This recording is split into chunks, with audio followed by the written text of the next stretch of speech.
Are we live? Bismillah. We are live. Bismillah ar-Rahman ar-Rahim. Assalamu alaikum. And welcome to our sixth session of selected verses from the Universal Qur'an, a translation by Shaykh Fadhlalla Haeri. Assalamu alaikum, Shaykhna.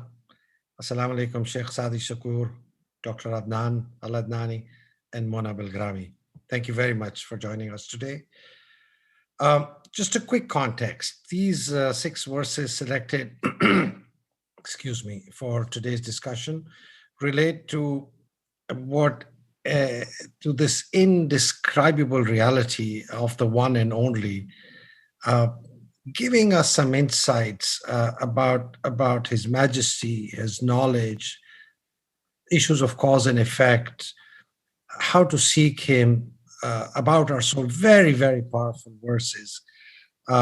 And before we start, Mona, could you and Dr. Adnan kindly lead us by reciting the first verse selected, first in Arabic, Dr. Adnan and Mona, and followed by that in English. And then from there, we will go on to discussing it and first seek Shaykh Saadi Shakur's thoughts and insights. Thank you very much. Over to you, Dr. Adnan. Assalamu alaikum. Bismillah. A'udhu billahi minash shaitanir rajim. Bismillahir rahmanir rahim.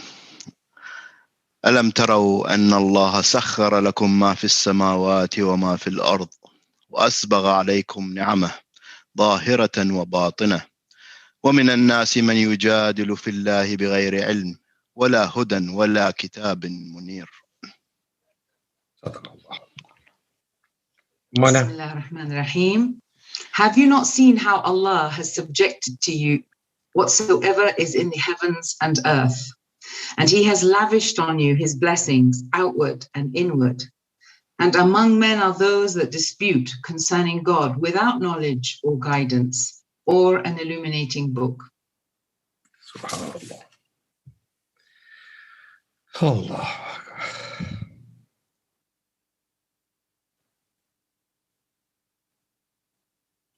Bismillah, Bismillah. Thank you. Thank you, Haider. I'm going to go a little bit off tangent here with this particular verse, but perhaps not, and hopefully it will spark more discussion. The clear sense of the verse, as it's usually translated, I would argue may have been understood differently in previous times. And what I mean by that is that the phrase, have you not seen how Allah has subjected to you whatever is in the heavens and in the earth? The concept of that which is subjected to us was understood differently in ancient times. Even in feudal times, the subject of a monarch or a potentate was under the care of that person. This was the ancient understanding of this. It didn't mean that the person could be used however the king or potentate chose. So the meaning that's often given in the classical Arabic dictionaries that the word sakhara means to cause a person to work without pay, I would maintain that this is much later. If we look back into the roots of the word sakhara, the Aramaic or Hebrew or ancient Semitic roots, what we have is the sense of, in general, covering or veiling. You could say enclosing. Have you not seen how Allah has, you could say, veiled within you all of the heavens and of the earth, all of the creatures, all of the beings who were created before you, both, you could say, the seen and the unseen. This is our human potential. So we are as though caretakers, enclosing, veiling, you could say, what was there before and that which is our potential. And then this root sakhara, if we go on to the second part of the phrase, he has lavished on you his blessings. Well, the particular word for lavish, of course, does mean to complete or to extend. It's this variation of the root sabara with rain, excuse me, my bad Arabic pronunciation. But again, this actually means to be surrounded by in the ancient Semitic roots. So we enclose, we veil, you could say, we find within us veiled all of the beings of nature, heavens and earth, seen and unseen, but we are ourselves enclosed by the blessings of Allah. This is the remembrance that we're being pushed toward. I would maintain in this verse, I struggle with this verse quite a while because we have verses like this in the Bible, and almost inevitably, the later meaning, for instance, be fruitful, dominate, and so you can say subject the earth. These are all meanings that are later imposed on the ancient Hebrew based on colonialism, based on all sorts of evolution of human consciousness that we're seeing the results of today and that we still have an opportunity to unwind, but they were a long progression in our human history of consciousness. And then the particular blessings, this word, which is based on na'ama, which specifically refers to that which is the comforts of this particular life. And we can relate this to the ancient root nun and mim, which comes into the Arabic nam, which means yes. So we are surrounded by these blessings of Allah, which cause us to say yes to life and to remember our place in life as just part of the creation. Yes, we contain them all within us. We are caretakers. We are responsible for them to some degree. It doesn't mean we can use or misuse or abuse them in whatever way we wish. Our job is to say yes to the Creator, say yes to that which brought us here. And again, that's way off tangent in the way the verse is usually understood. But anyway, that's what I'm opening with. So I'll pass it on to the rest of you. Astaghfirullah, I don't mean to cause any offense.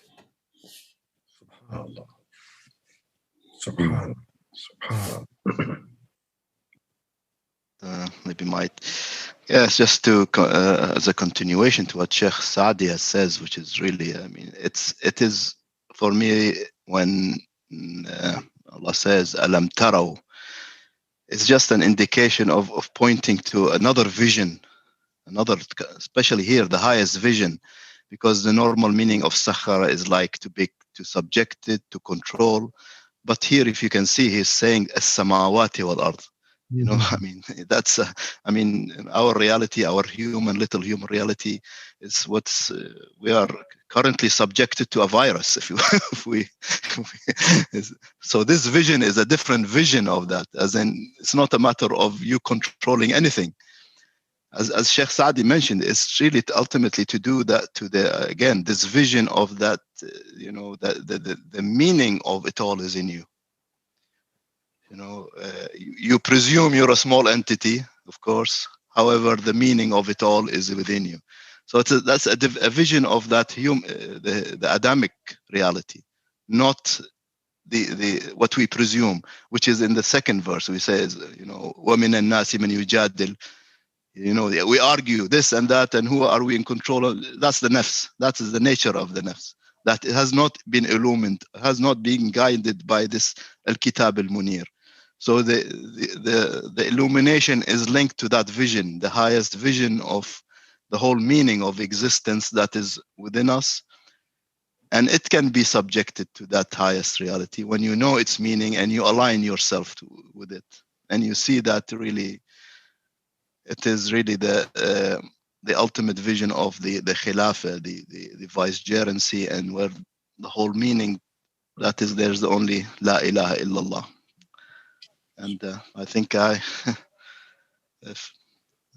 pass it on.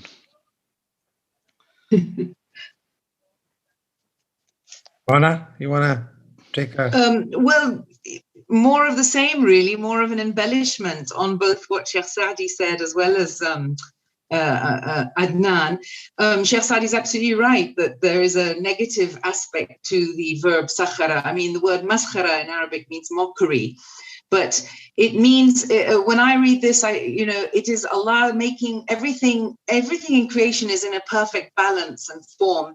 And if we look at other meanings, the layers of the nuances, constraining, to compel, to make subservient, but it's all to hold it in place, so that nothing is out of order, so that it is manageable. It also means that, to make things manageable. So we can manage our way. So by observing the fact that everything is in an order, we can, walk through the medium of air on the solid ground, looking up at the heavenly skies.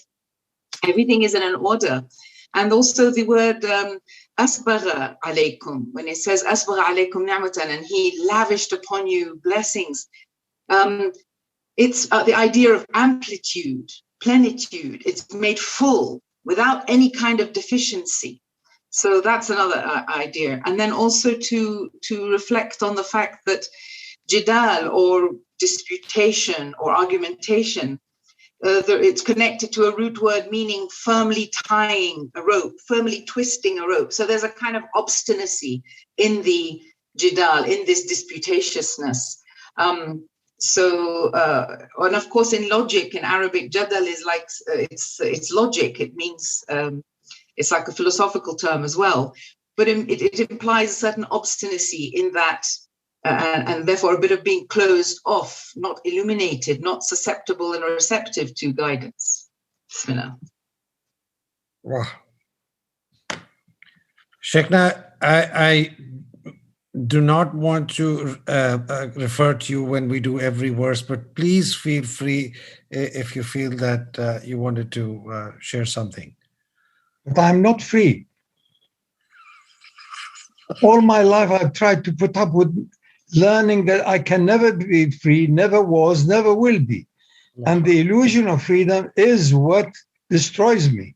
And the real me is a ruh, and the ruh is eternal. So the whole thing is a contradiction, Baba. I don't know what to do. Now you, including these gifts upon us, the limitations. Part of asbagha is that I can't do that. We know this is not in place. We know it is not appropriate. We know it is not subject to the perfect connectedness in space and time. So really, the whole thing is about the sphere of consciousness.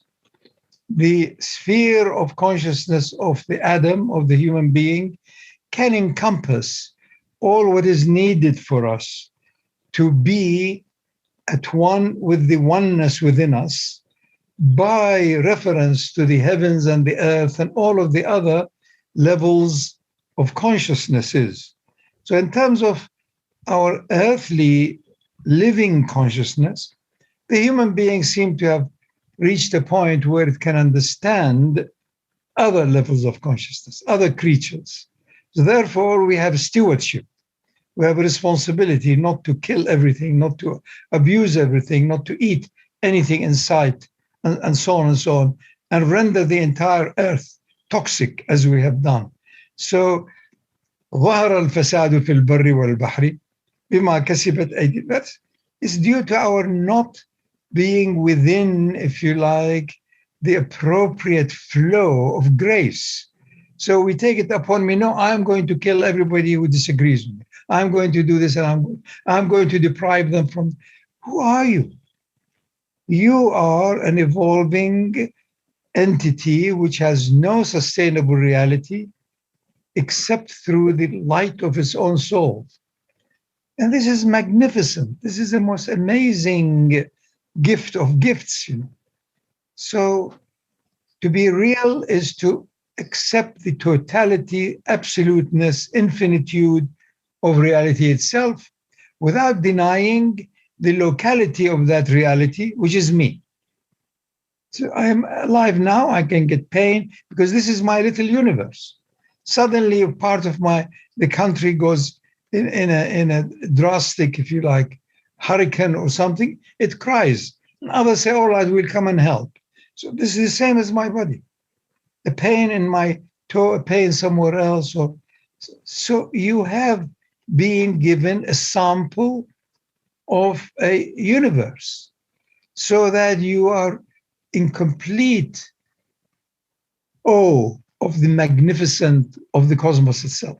So as you are prepared then to enter that zone of cosmos.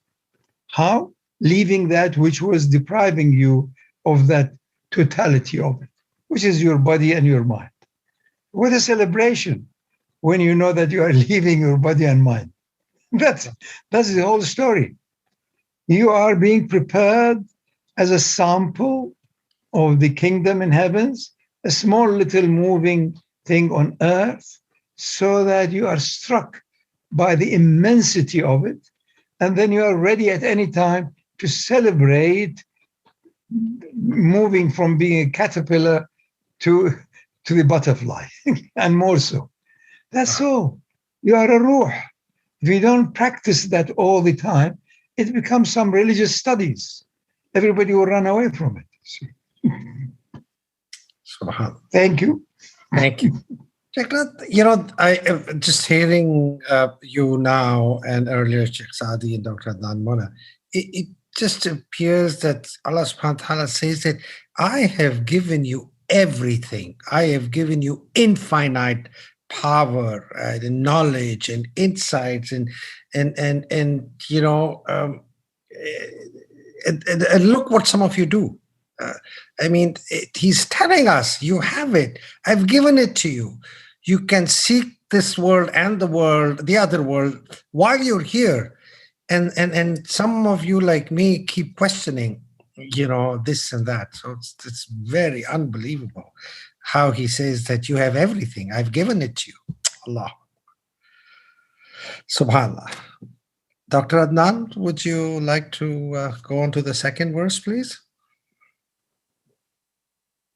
بسم الله الرحمن الرحيم وإذا سألك عبادي عني فإني قريب أجيب دعوة الداعي إذا دعان فليستجيبوا لي وليؤمنوا بي لعلهم يرشدون صدق الله. Bismillah ar-Rahman ar-Rahim. If my worshippers ask you about me, I am near. I answer the prayer of him who prays when he prays to me. So let them obey me and believe in me. Perhaps they will be guided aright. Mona, thank you. Mona, would you like to start with this, please? Sure. Bismillah. So, qurb, nearness. I am near, and qareeb. This is such a hot potato for those of us caught in the mire of separation. Allah elsewhere says, I'm closer to you than your jugular vein.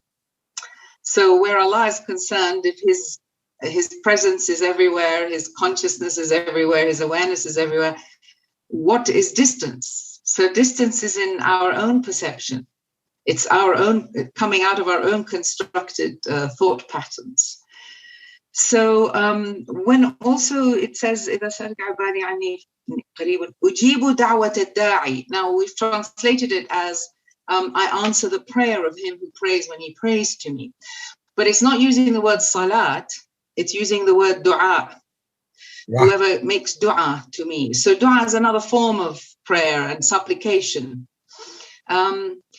It implies petitioning, calling, desiring something, because actually ultimately Allah is our only hope to unveil all the barriers that are preventing us from seeing that Allah is near us. And then when it says فَلْيَسْتَجِيبُوا لِي وَلِيُؤْمِنُوا بِي, so it says obey me, but it actually comes from the word jaba, to bring, and also jawab, to answer, to be responsive to. So obedience in this case, the implication is that your obedience is not really a matter of just, abject submission. It is a matter of responsiveness, which means you have to be sensitive. You need to understand, you need to be hearing the inner call of the heart. And then believing me, again, I mean, Shaykh Fadhlalla has explained it so many times to us that Iman is not a matter of blind faith. Iman is a matter of certainty. It's knowledge based on certainty. Kan Allah wa baq Allah. Allah was, Allah will remain. We are transiting through this bodily existence, but we are from the alim al-arwah. Then if you do these things, if you are responsive and you build on your iman, then you will be guided, you will have rushd. That's all I would like to share for now. Thank you. MashaAllah. I love the dua and the salah, and how this distinction completely changes the complexion of the meaning. Thank you. Thank you. Dr. Adnan? Bismillah. Again, here it's this, as Muna said, qareeb. Qareeb is, that really is an attribute that does not have an opposite. I mean, you can never say Allah is ba'id. Even qareeb has to be understood in the sense that there is no distance or space. Okay, so if we really imbibe that, if we really have that dhikr, then what is there else to do? Alaysa Allahu bikafin abda. Is not Allah sufficient for? Then everything else is a stepping down. So what are you asking? When everything is, is. So, and then the question of the al-mujib is also the answer or the responder is also a name of Allah. So here it starts with that ujibu da'wat ad-da'i idha da'an. It's a conditional. If he calls on me. However, he says, if he calls on me. However, he also reminds us, فَلْيَسْتَجِيبُ لِي, that I am, he is the source of this mujib. We think that we are the callers, but we are only responding to the call of the mujib. And if we understand that, because that's why he says إِذَا دَعَانِ. There's a condition there. The condition is that do I have the awareness that I am not the source? And of course, there's all the notions of, okay, why does not he answer my call? Well, because Allah is the wise and the merciful and everything, and most of what we ask for is bad for us anyway. so actually, the utmost blessings is that he does not answer our stupidity, if I might say. So it is, it is really all come back to consciousness, awareness of the qareeb. Then if that is there, then everything that ever happens is always perfect, regardless of. But it's a question of, do we have this rushd, the name of rushd at the end? Rushd is another form of highest intelligence. You have to have that intelligence to understand that you do not exist. Okay, I'll pass on. Subhanallah. Shaykh Saadi. Just briefly more, perhaps. Again, for me also, the two key words here were qareeb and then rashid at the end, form of a rashid. The qareeb from the Semitic roots points to, there's different way to render them, where you end up with nearness. But always when we have the root Qa, ka or ka, with R, it means to engrave something, to engrave a sign. So something must be hollowed out. When there was engraving, just as we have engraving today, there is a hollowing out of what seems to be substance stuff. And so the proper engraving that leads to what? That leads to something fruitful, that leads to something we desire. This is the ending ab or ib. So the qareeb, this nearness is as close as the line that we draw towards thatness by hollowing ourselves out. So there's a direct line. And the shortest line between 2 points is infinite. That means there's no distance. So what this desired end is, the qareeb, what we're leading towards, what the path supplicating, praying, asking for our needs, all of this is intended towards witnessing. Because ultimately this rushd or rashid comes from shahada, it comes from the sense of witnessing or experiencing, allowing reality to experience through us for a moment, inshallah, that we see the signs, we see in nature around us, we see in our interactions displayed, not something, how would we say, foreign, but simply the signs of Allah, the living signs. So the witnessing and the experiencing. So back to you, Haider. SubhanAllah. Shaykh Saadi, this hollowing reference is really, really insightful. It's like emptying ourselves to receive. Is that kind of the direction you were going towards? Well, yes. Wherever we find this root, particularly kar, we find it often also to mean to say something. The Creator says creation into existence in Genesis using a similar root, ikara. And so what is creation? Well, as Shaykhna has said previously, we have a realm of time and space. Without space, no distance. So there is an engraving into the substance of reality, space. It allows for movement. And then because we have movement, we have progression in time. So time and space go together. And here we are. So this is it. But it all comes from something prior. You could say from an intelligence, a consciousness, whatever you want to call it, that was before all of this before. And this is always what we're being led back to. And as Muna and Dr. Adnan said, all of these things that we're doing, the praying and the supplicating and the having trust, the iman, it's meant to just remind us, put us back on the right course to remember, okay, we're here now. We won't be always here. We weren't always here. End of story. Thank you very much, Shaykh Saadi. Shaykh Fadhlalla, do you want me to move on to the next verse, or would you? No, I think if you stay in the moment, that's forever. No moving, no coming, no going. But the key, as Shaykh Saadi was also emphasizing, is emptiness. فَإِذَا فَرَغْتَ فَانْصَبْ. You can only truly connect with the ultimate is when you have emptied out of everything else. There is no you anymore. Which also means إِذَا دَعَانِي. Who is the caller? It is the innermost of your heart, and that is what the nur of Allah is.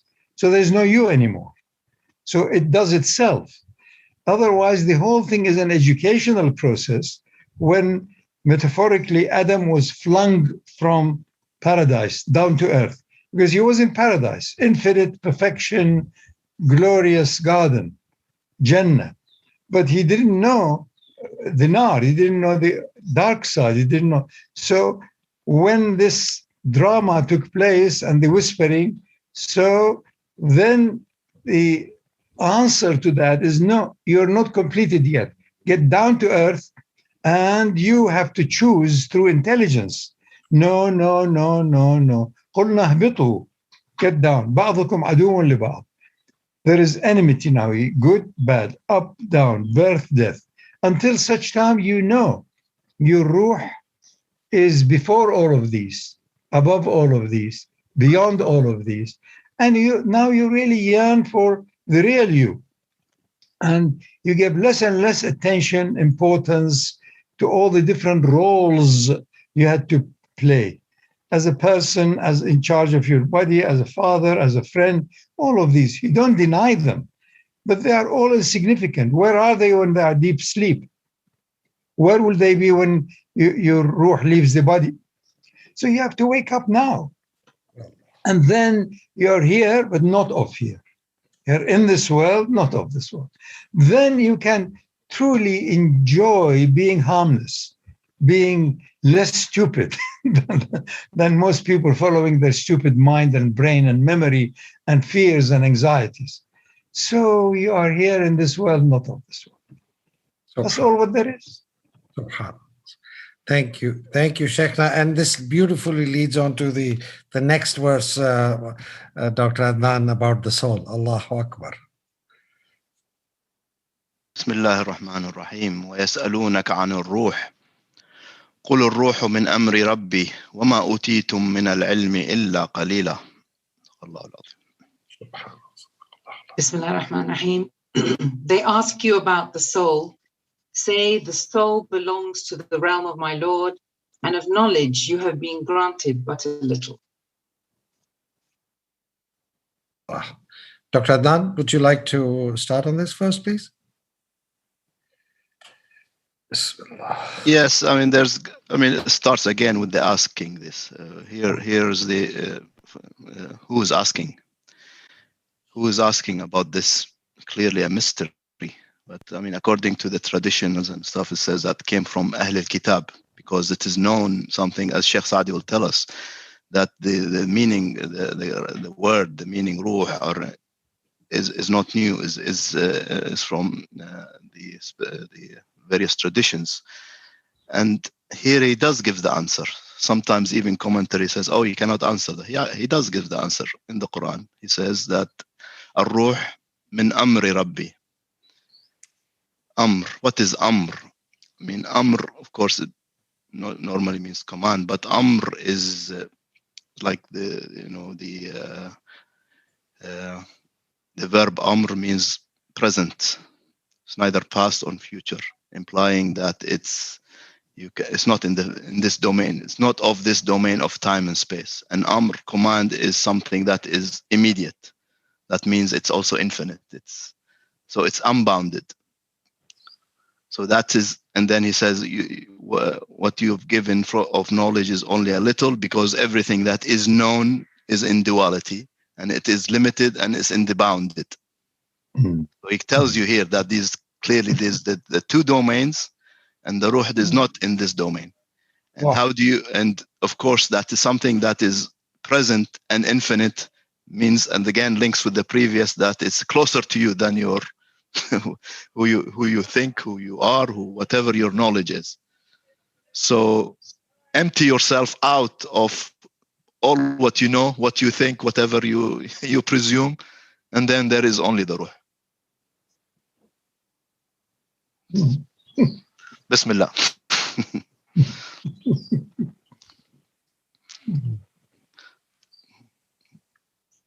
I think Shaykh Fadhlalla would like to come in here. I know, I was thinking, yes, maybe. It's so simple that you must be thoughtless, mindless, and lose all, and you find all of it, as earlier on we learned, was given to us as human beings in potential. We have not been given everything, because there is the dark side of the nafs. It can cause havoc. So every one of us potentially can access that which is beyond limits, but it doesn't mean you have it at your fingertip. No, you can cause havoc, you can cause a lot of mischief up to a point, and then you will die, or others will, whatever. Thank God for the limitations of the human, if you like, sphere of influence and action. We're given a sample of the ultimate kingdom, each one of us. And that is where justice is. Every human being has the same soul. وَخَلَقْنَاكُم مِّن نَفْسٍ وَاحِدَةٍ. Here mean مِّن رُوحٍ وَاحِدَةٍ. From the same altogether, that inner light that gives us life. So we are all the same in potential. Now, but initially, of course, I am obsessed with life. 3-year-old only wants to eat and sleep and whatever and demand. 12-year-old compete, and 20-year-old to excel and show and be wanted and be accepted. 30-year-old, on and on, until you are able to stop all of the mental agitation. And then you find that which is within you is more than any mind can ever perceive or conceive. So you genuinely learn, experience, and adore that infinitude that is within you. But that can only be accessed if you stop everything else. That is why it says you will never attain the truth through knowledge, through piety, through good deeds. All of these are necessary conditions for humanity. But for you to really bask in the light of divinity, you need to give everything else through tazkiyah, through suluk, through akhlaq, containment, be able to switch off everything, lose yourself, die before you die. So you have instant recalibration. Then even your physical health improves. Your mental health will improve. Everything else will become more calibrated. Otherwise, you are like any of the 7, 8 billion, whatever zombies running around. No, it is there. We need a party. Why do you need a party? Because you want to celebrate. Celebrate what? The eternal nature of your own soul. But is that what all parties are all about? It's madness. Nobody questions. There's no reflection other than looking at each other in the mirror to improve on their cosmetics or on their. It's so superficial. That is why, extinction is definitely on. So it's again a wonderful gift of nature. Get rid of all this rubbish. That's it. Look what we have done to the oceans. Look what we have done to Anthropocene. There's nothing safe from us, including your ruh. It's not safe from the tragedies that the mind can create. You see what happens, Haider, don't ask me, otherwise I will I will show you that we are in the Holocaust, not and we celebrate it because part of nature. Allah. Sheikhna, this verse, when he says the soul belongs to my realm, I mean, this is the most clear explanation that we are always connected. I mean, if the soul is within us and we are the soul, and the soul is part of his realm, we're always connected. This distance and this nearness just evaporates, it dissolves. There is no distance. No, there is that shadow. Initially in the Jannah, there wasn't, and Adam couldn't take it. So he said, no, what about foreverness? That is the whisper of shaitan. So he wanted to know the nature of timelessness, infinite time, absoluteness. So he was in the realm of the absolute. So how can you know it? You had to be flung down into duality and suffer from that which is short-lived, desiring life forever. So he said, now life forever is in you, but you have, through intelligence, exercise to stop all the noise, all the background noise. And then you find that you're looking for was there, and it is your own cause. It is your own source of life. You idiot. Now, basaruka al-yawma hadid, as the Quran said. Now your sight is insight, is power, is strong, is clear, like the sharp edge of a sword, and so on. So it has to be first by crying, by hoping, by night vigil, by constant dua, constant generosity. Give that which you want to keep, on and on and on. This is needed, but it's not because of your generosity you're going to realize the absolute truth in you. No. Generosity, kindness, correctness, accountability, honesty, they reduce the ego in you taking over you. That's all. The rest is already there. But you have to do that preliminary peeling. Until such times, it was already there. I didn't need to go through all of this, give evidence. It was already there. So that which was your enemy, which is your ego, which is shaitan within, ends up being later on regarded as a friend earlier on to have suffered from. I suffered from my ego, from my desires, from my greed, from my love for power to overcome others, on and on. Oh God, how could you have done such a perfect plot upon plot upon plot? Then the ayah pops at you, and I am the greatest plotter. يَكِيدُونَ كَيْدًا وَأَكِيدُ كَيْدًا. So you can only smile as wide as the entire cosmos. That's it. Thank you. Thank you, Sheikhna. Thank you. Wow, wow. So beautiful. Shaykh Saadi. You're muted, Shaykh Saadi. Bismillah, Bismillah. Okay. Yeah, not much more to add. I mean, min amra Rabbi, as we say, that what all this is for is to nurture. So the root of the word Rabb is really to nurture. All of the craziness, all of this stuff that we go through, it's ultimately, as Sheikhna says, you look back on your life 10, 20 years ago, you think, Min Amr Rabbi. It's like, what you thought was the worst turns out to be the best. I mean, this is what happens in the Garden of Eden.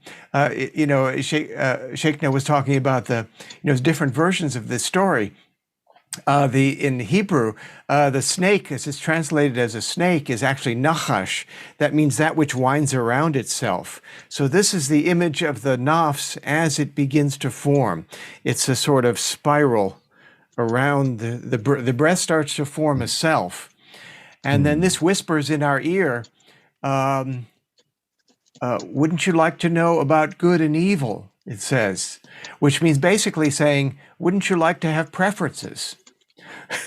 I mean, now where Adam was, Adam, Eve, they didn't have preferences. There was nothing to prefer. I mean, the great way is not difficult.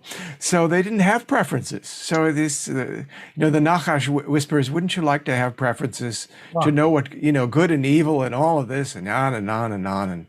And so, this is not the realm of alam, as the Semitics put it. Alam, which is what comes into our Arabic word alim, it actually meant worlds or levels originally. So the worlds, the levels, have to do with time and space.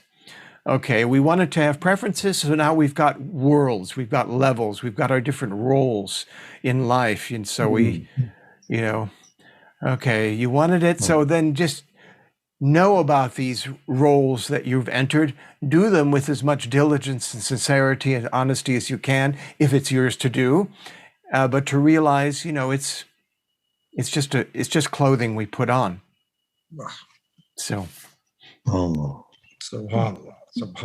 Thank you so much. Mona, we're at 6:47. We have, I think, an opportunity for one more verse, Dr. Adnan. Bismillah. بسم الله الرحمن الرحيم تسبح له السماوات السبع والأرض ومن فيهن وإن من شيء إلا يسبح بحمده ولكن لا تفقهون تسبيحهم إنه كان حليما غفورا. Bismillah ar-Rahman ar-Rahim.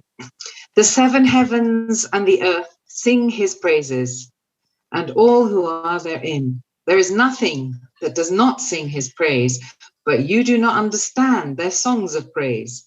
Surely he is all forbearing, all forgiving. Shaykh Saadi. Okay, I'll just be brief. The motif of the seven constantly reappears in the Semitic language scriptures. There are various speculations about this, always from where it's used in the great stories, from the Hebrew to the Aramaic to here in this beautiful verse of the Quran. It uses a form of, sabihu. So Hebrew is sabaot, wa ishab or ishabot.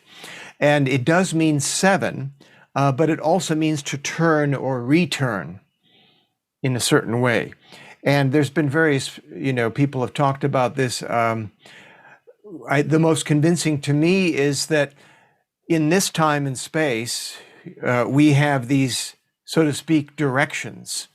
And I can say on my right hand, on my left hand, above me, beneath me, ahead of me, behind me, there are all these prayers, including one attributed to Prophet Muhammad, sallallahu alaihi wasallam, which talks about light on my right, my left, in my seeing, in my hearing, above, beneath, forward, behind. So these are the six directions, two, and two. And then the seventh would be, you could say, this dimension in time where we return. And this is again, the motif of human life. We came from the infinite, we're returning to the infinite. And so this turning and returning, in story language, it says that on the seventh day of creation, then the Holy One returns, remembers, reviews, so to speak, through all the realms of creation. And that includes us. So we're still in the seventh day, according to this, and we're still realizing that we're returning in terms of this time and space. Others we don't know about. No one, Allah is the best knower in terms of that. But, and then again, this is repeated beautifully in this verse, as it later comes into this meaning of to sing, which is related to the word subhan, to swim in this ocean of melody, of harmony, which in our way of speaking is song, it's music. Incredible. I mean, when this is a vision that the ancients had, that it's put so beautifully here in this verse, that we're just in this realm of light, of harmony, of sound. How could we not give praise for that, and then reflect, review? What are we all about? What's it all about?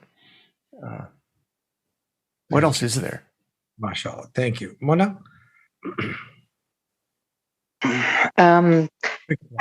Subhanallah, I mean, the idea of tasbih is not the same as hamd.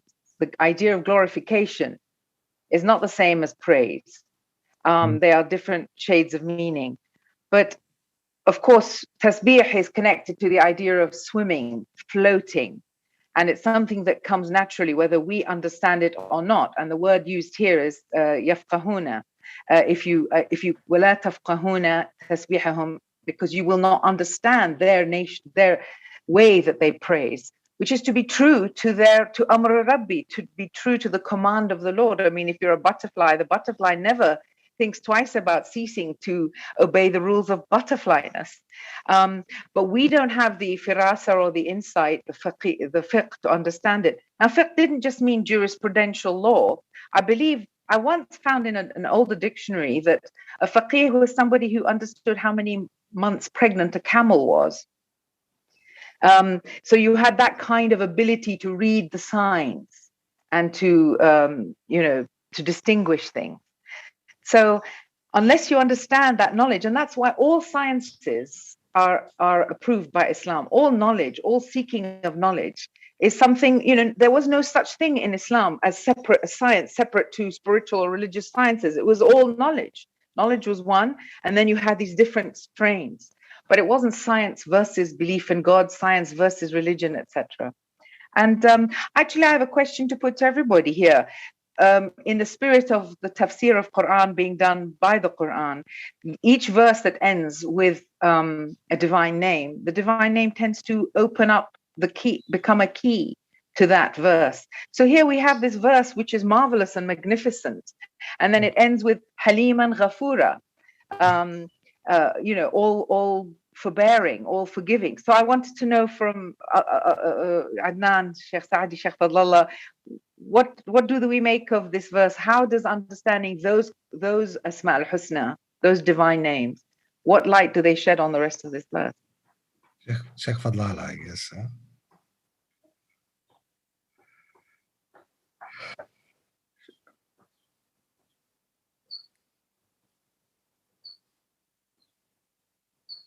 Am I supposed to say something?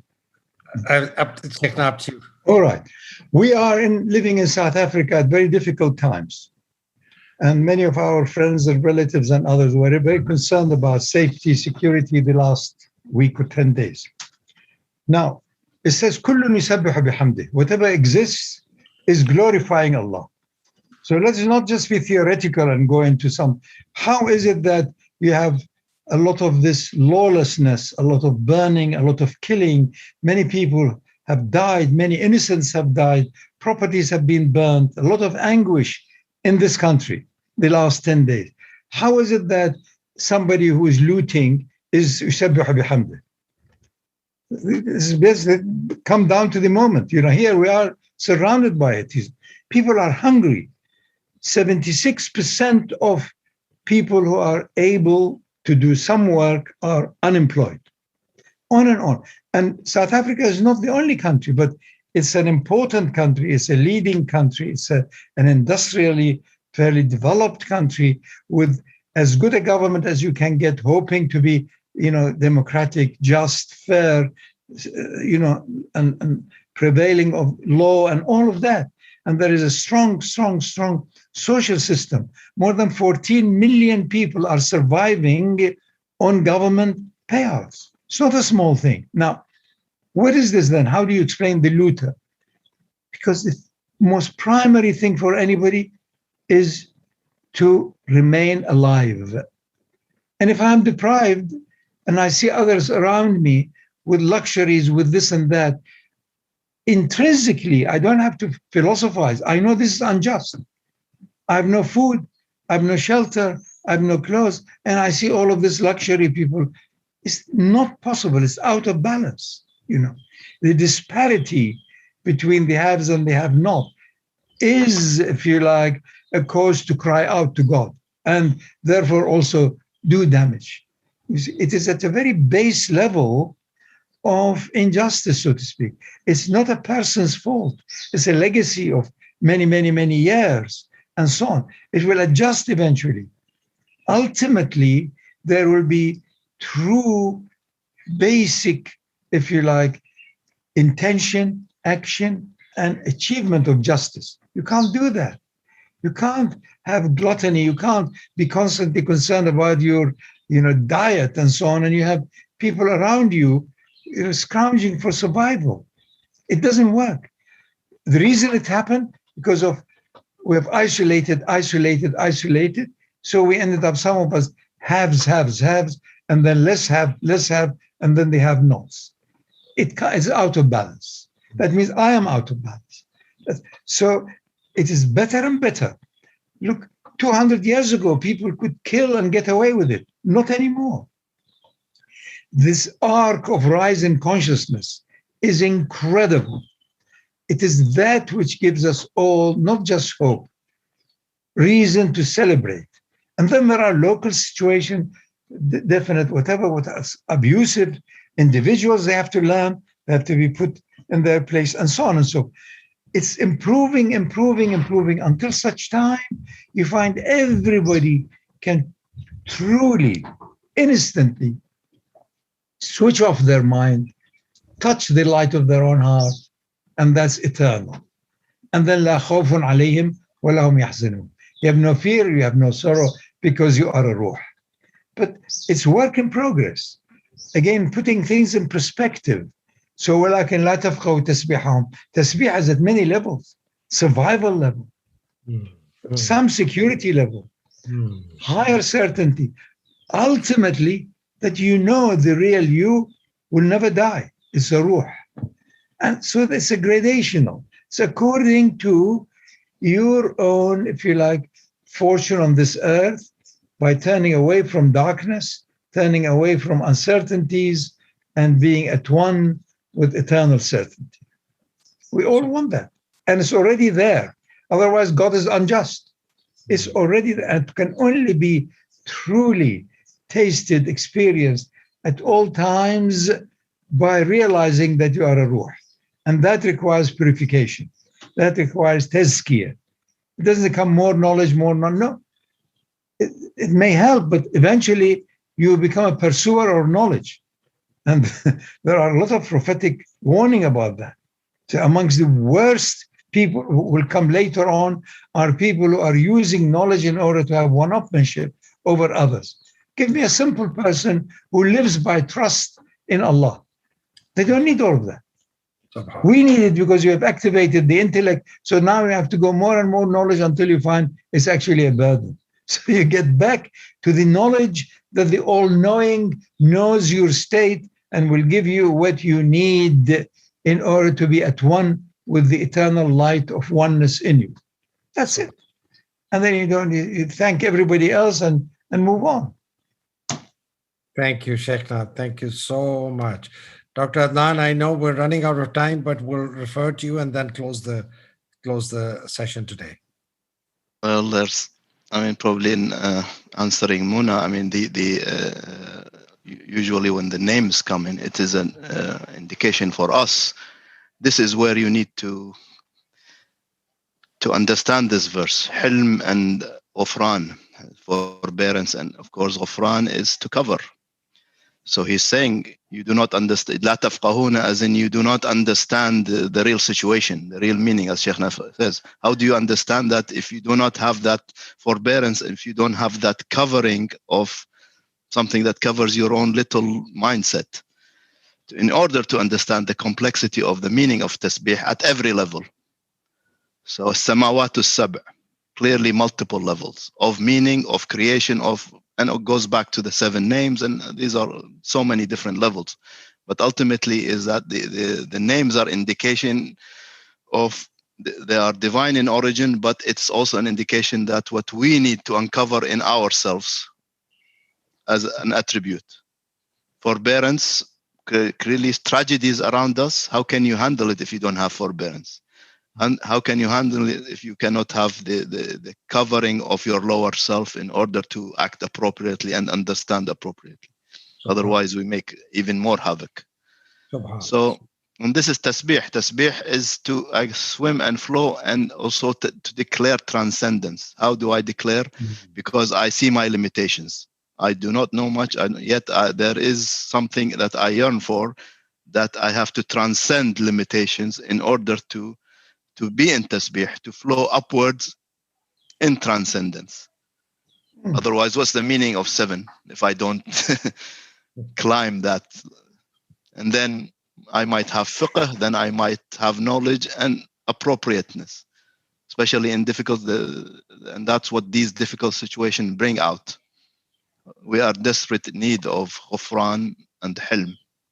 SubhanAllah. So we've come to the end of this session 6 of selected verses of the Universal Quran by Shaykh Fadhlalla Haeri. Shaykh Fadhlalla, I know this is the last session. I hope this has received tremendous acceptance by people, because they found a lot of insight in the way we use this format. I hope I can supplicate that we continue this and not bring these to an end, because it's certainly for people like myself, I'm being selfish here. It's extremely useful. But for this session, I'd really ask you to round this off and before we close. Thank you, Shaykh Fadhlalla. Bismillah, Bismillah, Bismillah. Human life on earth is a wonderful example of differentiated sameness. We are all the same. As human beings, we're all the same. We want the same thing, but it's not a thing. It is certainty that my destiny is better than anything else. The same thing as your destiny, her destiny. Destiny is after going through the second phase of the womb. First was the mother womb. Second is the earthly womb of space and time and uncertainty, and we don't know what confinement, until such time you are relieved of that into the infinitude of your soul itself. So the soul is incarcerated for a short while in this body and this mind. So we are all the same, wanting the same, expecting the same, praying for the same. Therefore, companionship is essential, essential, essential. The days of, if you like, one great master or a prophet and so on have moved on to make that light and understanding of that light available to everyone, according to the extent of their being able to get out of the shadows of it and the darkness which protects it, actually. So here is what you have been hoping for, Haider. We have companions. So it is important for each one of us to also be with those people who remind us of the higher, give us more hope, enable us to be patient with the lower and move away from it, turn away from it, do new wudu and renew yourself all the time. Stuff. So there is renewal until such time you are constantly recalibrating with the eternal light in you. For that, I hope we'll do a lot of suhbah. We've started recently having 5 to 10 people in an intimate gathering, and I think we can have dozens, hundreds of these. Each one of you, if you're truly motivated enough, humble enough, as I think most of you are, and looking for joy that is not because of anything, joy for its own sake, as bliss for its own sake, and that is the nature of your own soul and the nature of the so-called hereafter. So be in sohbah, have constant, you are being given all these fantastic abilities now through all of the easy, if you like, connectedness through Zoom and others. Have sohbahs, share, but constantly remain loyal to the ultimate. Don't fall into gossip, because otherwise it is very easy for the nafs to take over. It ends up a lot of rubbish, so be careful. Constantly remain on wudu. And if you do divert, stop it, renew your wudu and come back. Be at one with the one, and you will lift the atmosphere, if you like, to a much higher calibration. So my advice for this age is to be in the companionship of those who are like-minded, like-hearted people.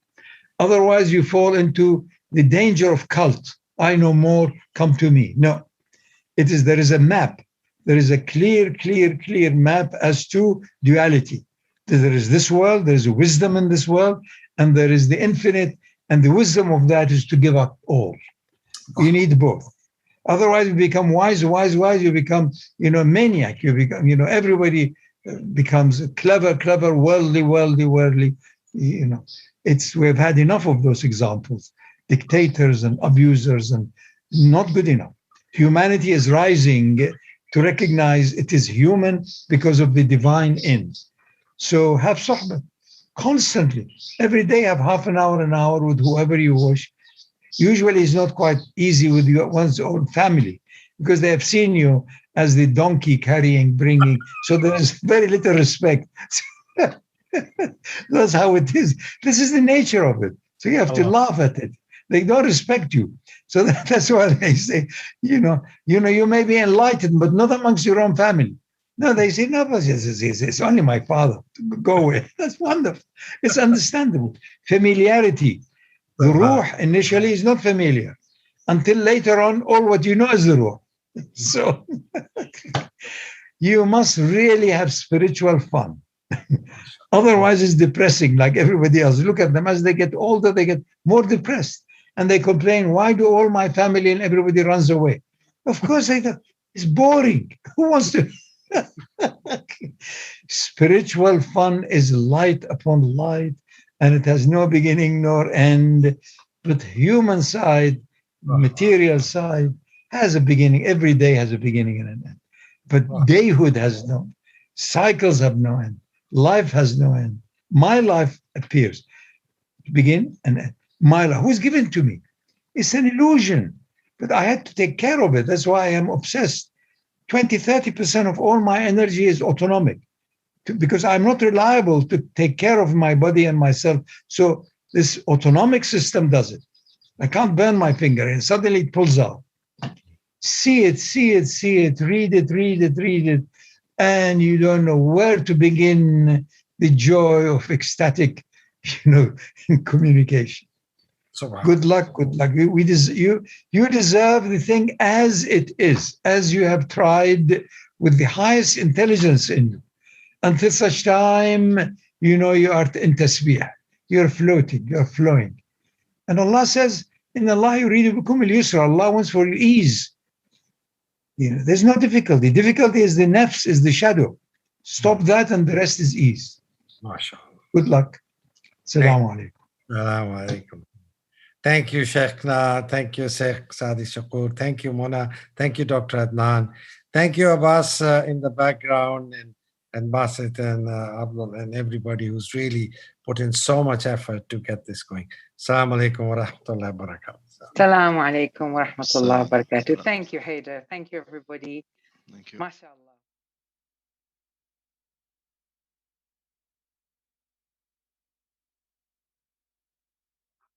Oh, this is beautiful.